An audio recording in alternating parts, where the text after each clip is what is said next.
কি হয়েছে অরুণদা? আপনি না দুর্গাপূজার চাঁদা আনতে গেছিলেন, তা মারধর খেয়ে আসলেন কোথা থেকে? আর বৌদি বলেন না, একবারই দুর্গাপূজার চাঁদা আনতে গেছি, তারা আমারে ভুল বুঝা উড়াদুরা পিটাইছে। ভুল বুঝে পিটাইছে? কি হয়েছে একটু খুলে বলেন তো। যে মহিলার কাছে দুর্গাপূজার চাঁদা আনতে গেছি, সেই মহিলার নাম দুর্গা আর তার দুই মেয়ের নাম পূজা আর চাঁদা। প্রবাসে বসে মাথার ঘাম পায়ে ফেলায় টাকা ইনকাম করি, আর সেই টাকা দিয়ে তুমি ফষ্টি নষ্টি করো। স্বামী যান, আপনার টাকা দিয়েই তো যা খুশি তাই করি, অন্যের টাকা তো আর নেই না। তা নেও না ঠিক আছে, তাই বলে এত দামি দামি মেকআপ কেনার কি দরকার আছে? স্বামী যান, দামি মেকআপ না করলে তো আবার ভিডিও কলে কইবে না নে, তোমারে কাজের বুয়ার মতো লাগতাছে। আরে অরুণ ভাই, কি হয়েছে? মন খারাপ করে বসে আছেন কেন? ভাবি টাকার টেনশনে আছি, পাশের বাড়ির ভাবিরে 5,000 টাকা ধার দিছিলাম। এতে টেনশনের কি আছে? ভাবির কাছ থেকে টাকা চেয়ে নিয়ে আসেন। টাকা আনতেই গেছিলাম, ভাবি বললো আজকে নাকি আমাকে হ্যান্ডসাম লাগতেছে। টেনশনে আছি, টাকাটা কি ফেরত পাবো নাকি পানিতে ডুবলো।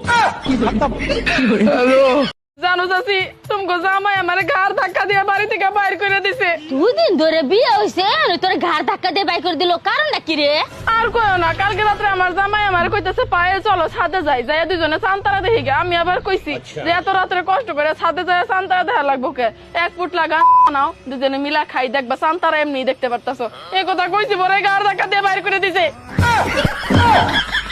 আম্মা, বাপের টাকা খরচ করে মাস্টার্স কমপ্লিট করে আপনার বাড়িতে আয়া বান্দি খাটি আপনার পোলারে রাইন্দা খাওয়াই, ব্যাপারটা কি আজব না? আমার পেটের পোলায় কামাই করে অন্য বাড়ির মাইয়ারে খাওয়ায়, ব্যাপারটা আজব না? এই আমাদের বিয়ে পড়াইছে কাজী সাহেবকে কত টাকা দিছো? কাজী সাহেব বলল চেহারা বিবেচনা করে যা মনে চায় তাই দেন। আমি শুনতে চাইছি কাজী সাহেবকে কত টাকা দিছো?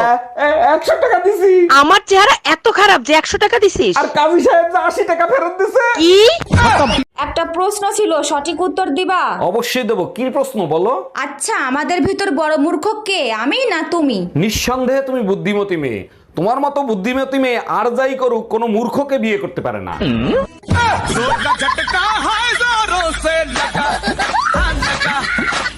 আচ্ছা অরুণ ভাই, আপনি তো অনেক কিছু নিয়ে গবেষণা করেন, ভালোবাসা নিয়ে কি গবেষণা করলেন? দেখেন, ভালোবাসা শুরুতে ভালোই লাগে, পরে ওটা মাথা ব্যথার কারণ হয়ে দাঁড়ায়। দারুণ বলছেন। আর ঘরের বউ সম্পর্কে কি গবেষণা করতেছেন? ঘরের বউ হচ্ছে পাইলসের মতো, না পারে কাউরে কইতে, না পারে নিজে সইতে। হ্যালো, আজকে ড্রাইভারকে চাকরি থেকে বিদায় করে দেবো। আরে গরিবের উপর কেন জুলুম করবা? কি করছে সে? আজকে দুইবার অ্যাক্সিডেন্ট করছে, মরতে মরতে বেঁচে গেছি। আর একবার ওরে চান্স দাও, আমার বিশ্বাস ও এবার সফল হবেই। আজ তুই বাসায় আয়।